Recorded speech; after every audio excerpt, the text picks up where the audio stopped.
Bienvenidos a la Escuela Sabática Viva. Gracias. Vamos a comenzar una nueva lección, un repaso de lección, en el cual vamos a hablar ahora acerca de la naturaleza humana. Y sin duda vamos a mirar cómo se crea el hombre, cómo comienza esa vida en el ser humano, pero también tenemos que hablar, porque es una realidad, cómo termina la vida humana. Andrés y Sandra, para vosotros, ¿cuáles son esos dos puntos importantes o ese punto importante de la lección de esta semana que sin duda debemos discutir y debemos hablar? Me parece muy importante cómo esta semana explica la naturaleza de la muerte, porque es bastante conocido cómo se creó, algunos lo creen literal, cómo Dios formó al hombre, otros creen que es un mito, que es una leyenda, pero se entiende o es bastante conocido cómo se formó el hombre. Pero la naturaleza de la muerte, ahí es donde está la gran confusión. No sé. A mí me llama la atención la fórmula que se utiliza y que ahora hablaremos de ella en Génesis 2.7, cómo Dios utiliza varios elementos para componer un ser humano que es un todo que no se puede separar. Es un todo y ahí está, inseparable. Muy bien, muy bien. Creo que podemos terminar la lección aquí. O sea, Ya está. ya está el perfecto, Ahí está. es un todo y no se puede. Pues vámonos. Qué bueno, qué bueno. Quiero compartir un texto que está en el libro de Génesis, el capítulo 1, el versículo 26 y 27, donde tenemos una declaración categórica, ¿no? Dice, entonces dijo Dios, hagamos al hombre a nuestra imagen, conforme a nuestra semejanza, y tenga potestad sobre los peces del mar, las aves de los cielos y las bestias sobre toda la tierra y sobre todo animal que se arrastra sobre la tierra. Y creó Dios al hombre a su imagen, a imagen de Dios lo creó, varón y hembra los creó.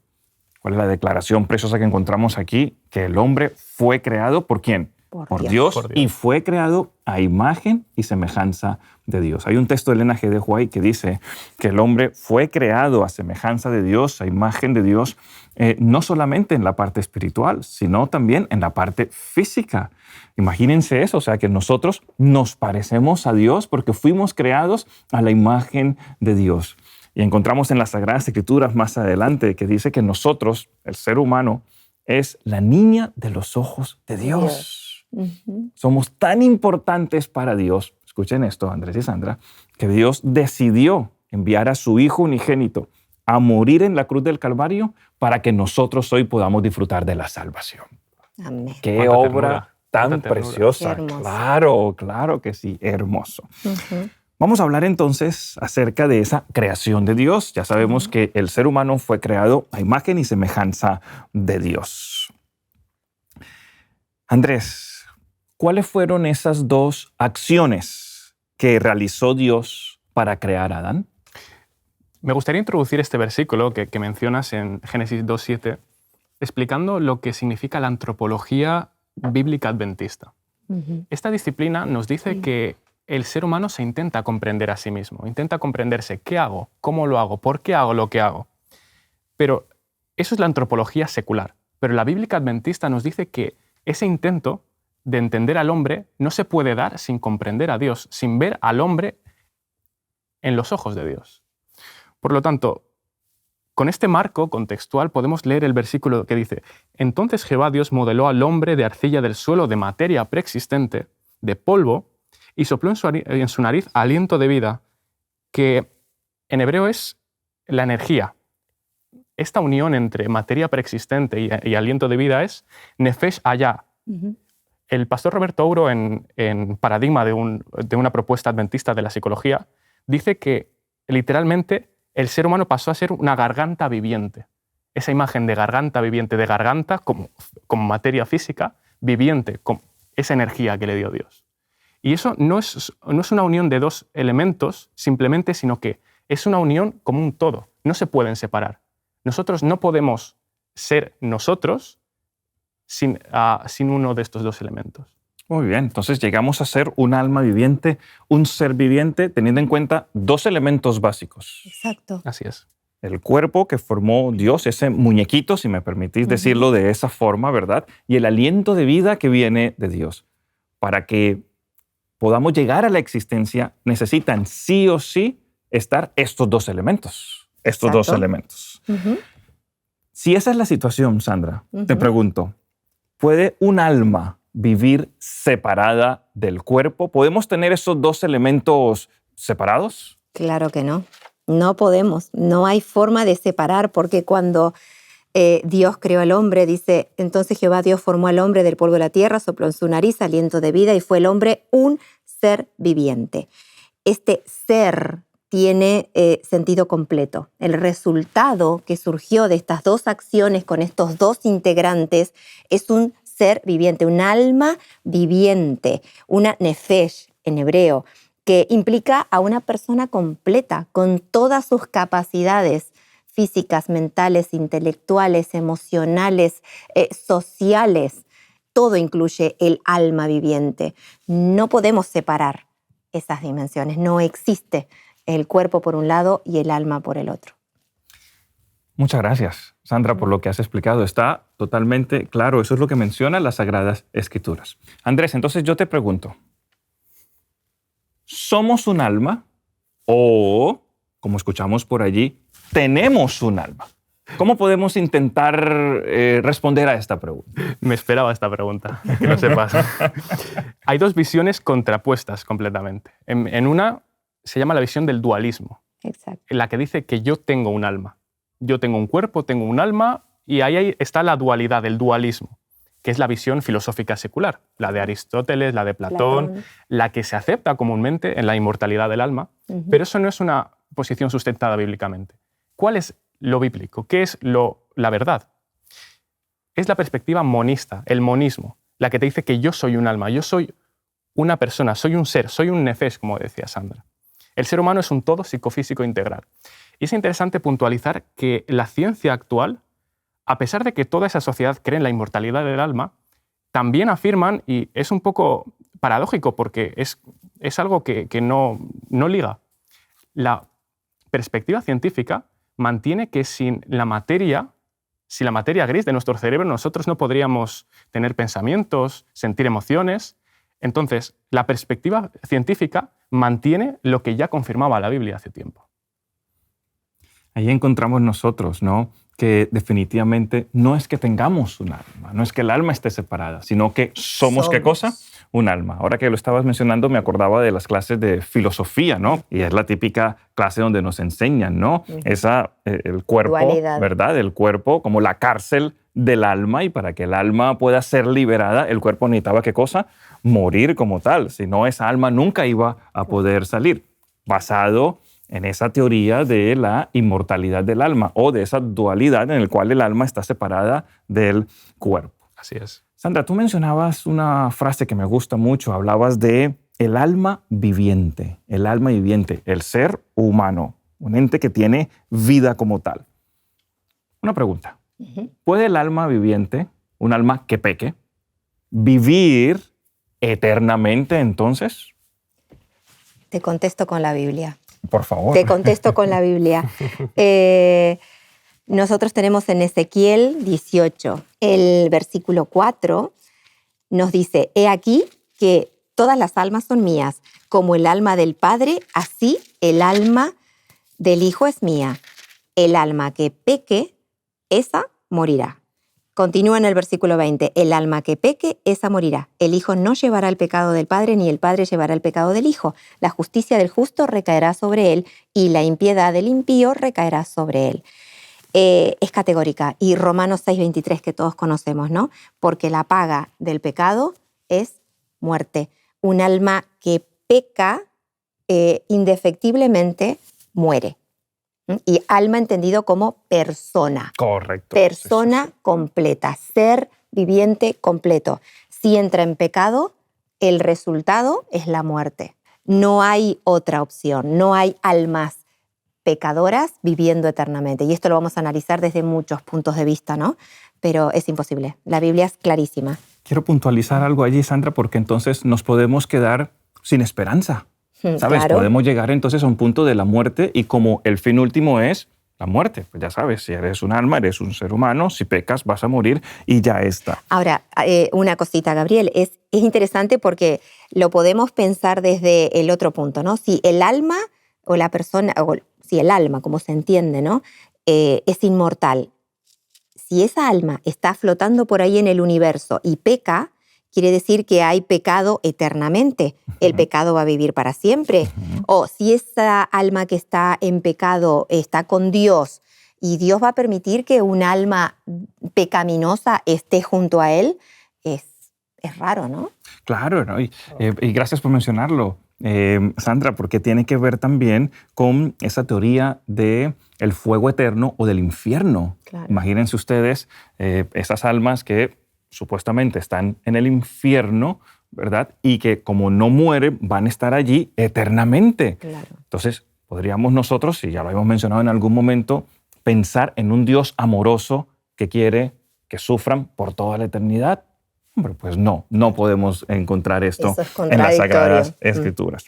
Ahora, ¿cuál sería entonces la solución bíblica para el dilema de la muerte? ¿Qué nos presenta las Sagradas Escrituras sobre esto? Para que no nos quedemos entristecidos, mirando todo lo negro, diciendo, bueno, el fin último del ser humano pues es la muerte y ya está. Aquí tengo un versículo que os quería presentar que se encuentra en Juan 6:40 y dice que todo aquel que ve al Hijo será salvo.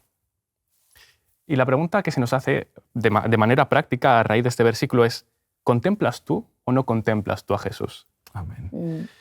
En Mateo 7, 21, 23 dice, no todo el que dice Señor, Señor entrará en el reino de los cielos. Y después se menciona, nunca os conocí.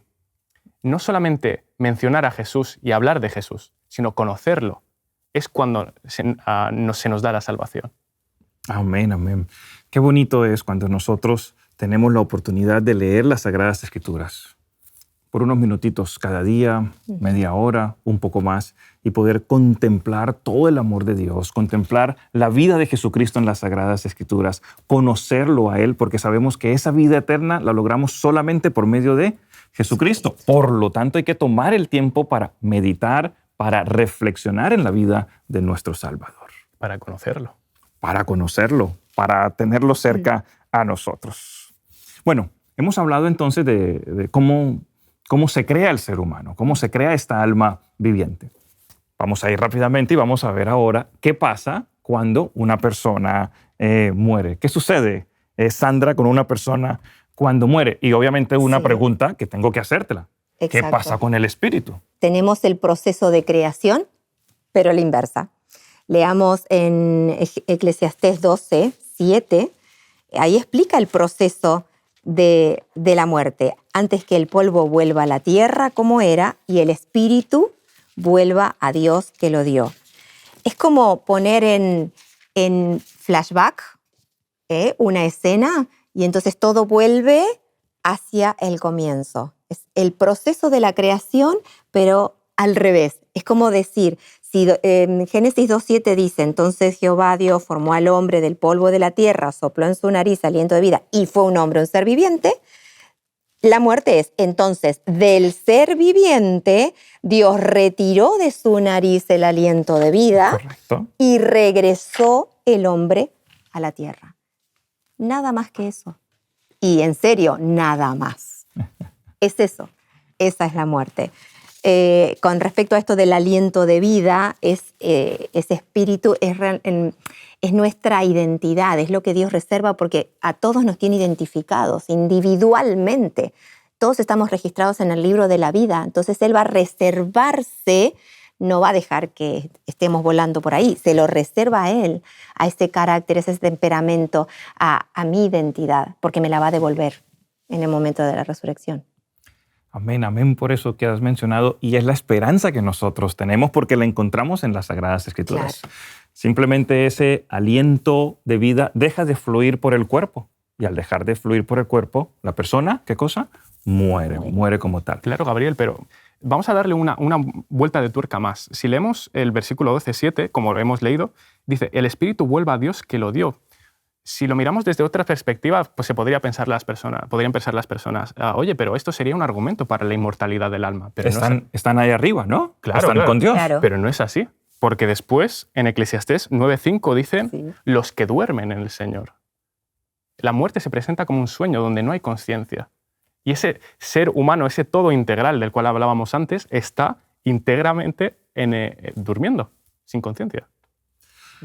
Entonces, ¿tienen conciencia los muertos? Claramente no. Claramente no. Hay muchísimos pasajes que algunos ya hemos mencionado, ¿no? En Sí. lecciones anteriores, pero Eclesiastés 9:5 dice, su memoria cae en el olvido. En el capítulo 9 dice, no hay otro, no hay obra, no hay trabajo, no hay ciencia, no hay sabiduría. O sea que los muertos no tienen conciencia, no hay pensamientos, no hay actividad cerebral. No hay nada. La Biblia en este No tiene caso conciencia. es muy clara con los textos bíblicos que nos presenta. No sé si a ustedes les ha pasado estar en alguna anestesia general. No sé si han tenido que pasar por alguna Sí. cirugía o alguna anestesia Sí que he general. pasado, sí. Pues en lo normal y lo correcto sería que no recuerden nada mientras están siendo intervenidos quirúrgicamente. Entonces, bueno, la muerte es esto. Ahí está el cuerpo y no hay actividad, no hay conciencia. O un desmayo, aunque es un ejemplo muy superficial, pero es así, ¿no? No hay conciencia en la muerte. Para el cristiano, la muerte es tan solo un sueño, un momento de silencio y de tinieblas. La vida está oculta con Cristo y en Dios. ¿Y saben qué va a pasar cuando llegue el momento de la resurrección? Después de ese momento de silencio, de tranquilidad, nuestros ojos van a ser abiertos. ¿Y a quién vamos a ver? A nuestro Señor Jesucristo regresando en las nubes de los cielos. Qué bonito, Amén, amén. Qué hermoso, qué esperanza tan preciosa nos presenta las Sagradas Escrituras y es la gran esperanza que nosotros tenemos. Sin embargo, nosotros encontramos, ¿verdad?, personas, encontramos creencias, encontramos teorías que nos hablan acerca de la inmortalidad del alma. Yo quiero preguntarles, Andrés y Sandra, ¿de dónde vienen estos conceptos acerca de la inmortalidad del alma? Porque es algo que se conoce, que se practica, que se cree en diferentes lugares del mundo e inclusive de diferentes religiones también. Sí, es muy general. Lo primero que se nos viene a la cabeza es la filosofía griega, ¿no? La antigua Grecia, como ese dualismo de Aristóteles, de Platón. Vamos a repetirlo mucho esto, pero es eso, viene de ahí, pero no solamente nos tenemos que fijar en ello, sino que el espíritu de profecía dice que también con anterioridad se practicaba esta doctrina falsa. En el espíritu de profecía, Patriarcas y Profetas, capítulo 67, mencionando ahí la magia antigua y moderna, Ellen White nos menciona el capítulo en el que relata el suceso con la hechicera de Endor, de Saúl. Y nos dice ahí claramente que Satanás ha intentado introducir esta doctrina por todas las vías a lo largo de todos los tiempos, desde la antigüedad hasta el presente. Ha sido una constante que se ha ido repitiendo, el leitmotiv, podríamos decir.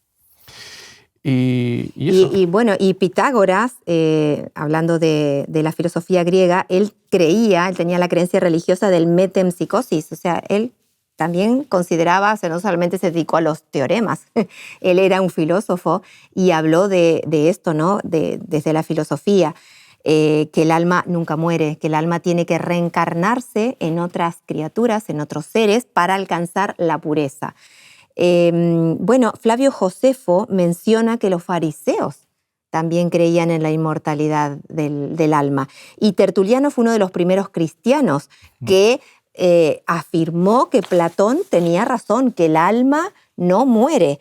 A mí me llamó la atención el comentario de un pastor, de un teólogo protestante, Oscar Cullmann, que desafía el razonamiento de Tertuliano y dice, a ver, un momento, señores teólogos. ¿Esto cómo lo entendemos? Vamos a parar A el ver, coche. porque mucho que el alma no muere. Vamos a poner las cosas en claro. Lo que ustedes tienen que decidir es si hay inmortalidad del alma o si hay una inmortalidad que se recibe de regalo, por un regalo, en el momento de la resurrección. O sea que estaba la contraparte. La filosofía y la historia nos dice que sí, todos apostaban por la inmortalidad del alma, ¿no? Pero siempre hubo pensadores que, inspirados por la Biblia o desde su propia, y por el Espíritu Santo, planteaban, no, a ver, un momentito, la inmortalidad existe, pero en otro momento. Claro. Mientras hablaba ahora Sandra, me acordaba de que el espíritu de profecía, en el conflicto de los siglos, se nos dice que poco a poco, cuando la Iglesia fue creciendo, la Iglesia apostólica se hizo una iglesia de Estado y los romanos incorporaron esta religión al imperio, poquito a poco se fueron introduciendo más y más personas, pero que no necesariamente renunciaban a sus principios filosóficos. De tal manera que entraban con axiomas, con creencias filosóficas paganas y las incorporaban al cristianismo de tal manera que toda esa verdad bíblica se distorsionaba. Claro. Lamentablemente, eso ocurrió y sigue ocurriendo hoy en día. Ahí donde nosotros tenemos que conocer realmente cuál es la verdad, estudiarla y defender la verdad que nosotros conocemos, sin duda. Entonces, Dios dijo, moriréis, ciertamente moriréis, y Satanás dijo, ¿no qué?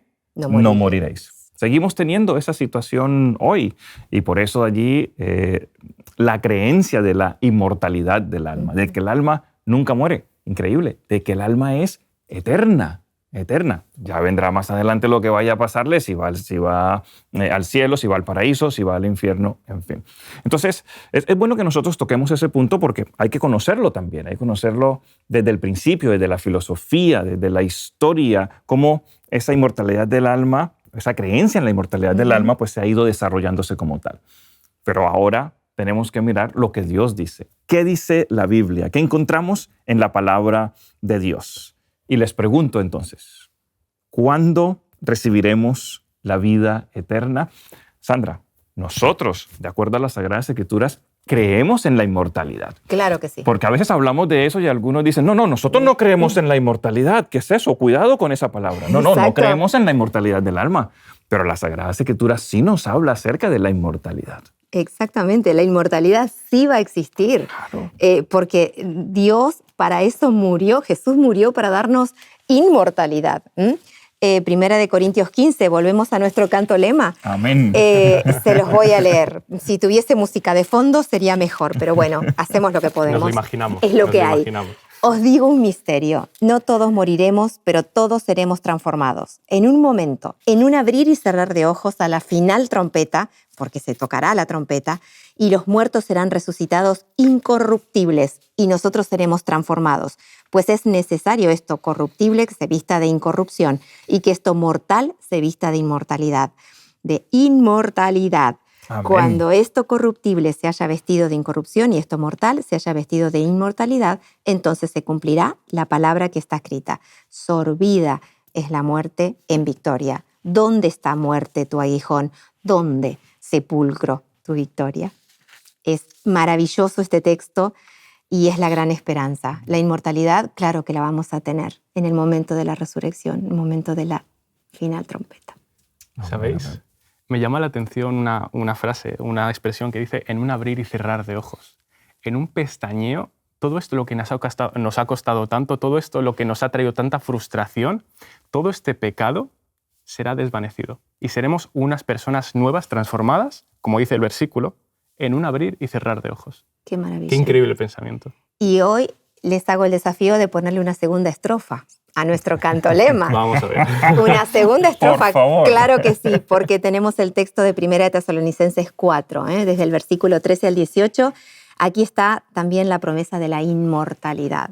Dice, tampoco queremos, hermanos, que ignoréis acerca de los que duermen, para que no os entristezcáis como los otros que no tienen esperanza. Si creemos que Jesús murió y resucitó, así también traerá Dios con Jesús a los que durmieron en él. Amén. Por lo cual os decimos esto en palabra del Señor, que nosotros que vivimos, que habremos quedado hasta la venida del Señor, no precederemos a los que durmieron. Dice Pablo que primero será la resurrección, después la transformación de los vivos.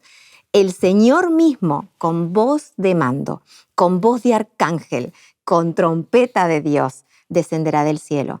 Entonces los muertos en Cristo resucitarán primero. Luego Amén. nosotros, los que vivimos, los que hayamos quedado, seremos arrebatados juntamente con ellos en las nubes para recibir al Señor en el aire y estaremos para siempre Amén. en una inmortalidad Claro. con el Señor. Por tanto, alentaos los unos a los otros que con estas palabras. Sabemos lo que es la muerte, pero tenemos esta maravillosa esperanza. Amén, amén y amén. Sandra y Andrés, para concluir, sabemos que la vida eterna es un regalo que Dios tiene para nosotros. La inmortalidad es un regalo que Dios tiene preparado para cada uno de nosotros. Así es. ¿cómo podemos acceder? Cuéntenme en 2, 3 frases. ¿Cómo podemos acceder al regalo de la inmortalidad dado por Dios? Apocalipsis 2,10 nos recita así: sé fiel hasta la muerte y yo te daré la corona de vida, yo te daré la inmortalidad. Y recalco, sé fiel, la fidelidad que tú puedes tener con una pareja, con un amigo, con una persona querida. Tenemos que tener una fidelidad aún mayor con la mayor relación que tenemos en nuestra vida, que es con Dios. La inmortalidad se nos dará a raíz de la relación que tengamos con Él. La inmortalidad es una cuestión relacional. Es una cuestión de yo soy fiel a una persona, que es Jesús. Por lo tanto, qué bonito pensamiento, ¿no? De yo, al desarrollar una relación, yo al ser fiel a una persona, por eso recibiré la inmortalidad. Amén, amén. Jesús es la clave. Así es, así es. Jesús es la clave en mi vida. Amén. Recibimos la inmortalidad por medio de Jesús, que es el don de vida para cada uno de nosotros. Andrés y Sandra, muchas gracias por estas preciosas reflexiones que habéis realizado para esta semana, donde ha sido muy importante aclarar lo que cree el mundo con respecto a la inmortalidad del alma, pero lo que dice las Sagradas Escrituras con respecto a la inmortalidad y al don de vida. Muchas gracias por vuestras aportaciones. Un gusto. Y nos vemos en el próximo tema. La próxima semana. Que el Señor os bendiga. Claro que sí. Te invitamos a tener una experiencia más allá del sábado, convirtiendo tu unidad de acción en una iglesia hogar, en donde la Biblia, la oración intercesora, la fraternidad y la testificación sean vuestro estilo de vida. Así experimentaremos un poder renovador en la iglesia y en el cumplimiento de la misión.